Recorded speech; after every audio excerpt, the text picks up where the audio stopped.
naniniwala tayo doon sa kasabihan na habang may buhay, may Pag-asa. habang may buhay, may Pag-asa. habang may buhay, may Pag-asa. pagsubok. Dahil tayo katiwala ng Diyos, binibigyan din niya tayo ng iba't ibang klase ng pagsubok.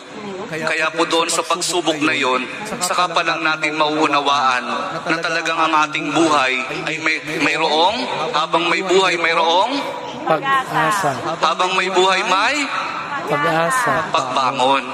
Huwag niyong hayaan na kapag mayroon kayong pinagdaraan ng pagsubok, ay hindi kayo babangon. Kailangan mayroon tayong pagsumikap na pagtsatsagaan natin yung ating mga pagsubok na pinagdaraanan. At kapag mayroong pagsubok at mayroong pagbangon, saka pa lang natin mauunawaan na talagang ang ating buhay, na habang may buhay, may Pag-asa. habang may buhay, may Pag-asa.